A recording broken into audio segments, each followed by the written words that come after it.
The pandemic, of course, it's one that's been felt world over. Personally, families have been wrecked. Of course, the business world is an exception. As a matter of fact, the worst hit is the business community. And then for us, we noticed that. I must say to you that as a leader, I first and foremost realized that, look, if anything had to be done, this is the time for one to show leadership. And so I thought within myself that there was need to lead from the front. And so I talked to my team. I have a tremendous team, quite supportive. And so I had to let them realize that, look, this had come upon the world and we were no exception. And so there was the need for us to accept and admit what was going on. Some of us had friends that were affected. We had clients that were affected. We had contemporaries whose relations and clients also were affected. Number one thing I must say to you that in Nigeria we were lucky, because if you recall, we didn't feel that impact pretty much as the Western world did. Countries that had so much contact with the rest of the world, particularly with China, got the hit before us. And so we were kind of prepared, we knew this. Because for us, we have what we call this business continuity, or if you like, contingency plan in place, part of our ERM as a group. We quickly went into that to take care of that.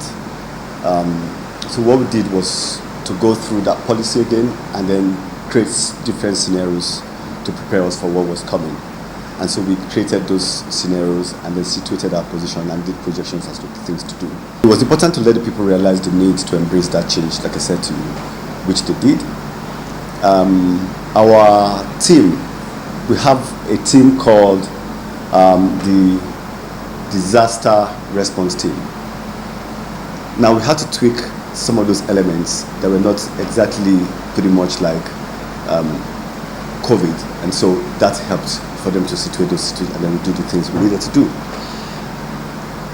Having accepted what was on us, it was important to communicate everything very well. How much has technology changed the narrative around doing business in Nigeria? Technology, no doubt, is actually that tool that you either have it or you're not prepared to be in business. As we've seen today, that's one singular thing that's helped to sustain most businesses, and we're not an exception. I told you earlier about how we use Teams and Zoom to work. Aside from that, you can also deploy technology to do a lot of things. Sell your products, get your customers to know what you're doing, interact with them, execute so many things that you need to do. Plan for the future. Check your reports, your history, and then review the things you need to do. So no doubt technology has really come to stay with us. I mean, it's think about it. People are talking about AI today. And so if you're not only working with IT or technology today, and you're not talking about or thinking about AI, you're not ready to play, because the future actually belongs there. The way we do things, the things we're going to expect to do, and how we're going to live from here and going forward. It's just technology. Exactly what would you say that business owners should do to stay afloat at this point in time? I think the starting point for anybody is to build your typical VUCA framework for you. That is where you need to have a vision, the understanding of what is going on in your area, and then build the capabilities that are required to be able to do what is required. Like Charles Darwin said, it's not the strongest or the smartest of the species that survives in a situation like this, but that's most adaptable to change. And so you must, as a people, learn to understand the play of where you are. So when you have that vision, it helps for you to be able to walk through your vision, understanding the flexibility that are required for that area, and then be able to react and respond to contingencies or unexpected happenings or occurrences that will come onto your business. Now when you have that, understand your environment, the business you do, the factors that affect where you play, and then be able to prepare yourself for this. If you do that, you must expect that things will happen. And when these things happen, you must have your response to those things that will happen to you. Again, you must constantly be prepared to learn, unlearn, and again relearn. Because the constant change that we will have to experience will bring new body of knowledge that you must be able to learn quickly, and so that can prepare you for other things that will happen. So definitely it's important.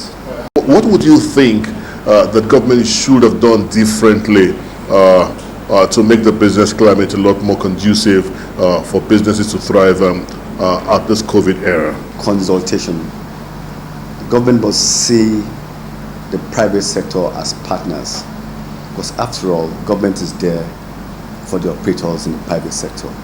We must constantly engage the private sector and discuss, because government policies and laws, of course, regulate that sector.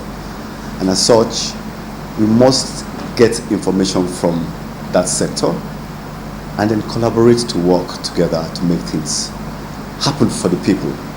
Once that is done, and there's integrity and sincerity of purpose on both sides, we will make a lot of improvements and a lot of achievements. No doubt there will be bad eggs in the system that probably will want to game the system, so to say. Thankfully, we have enough laws to be able to take care of such. But without that collaboration, discourse, cooperation, it will be difficult for us to make any significant development or growth or milestone in whatever it is that we're doing. No doubt it's important we do that.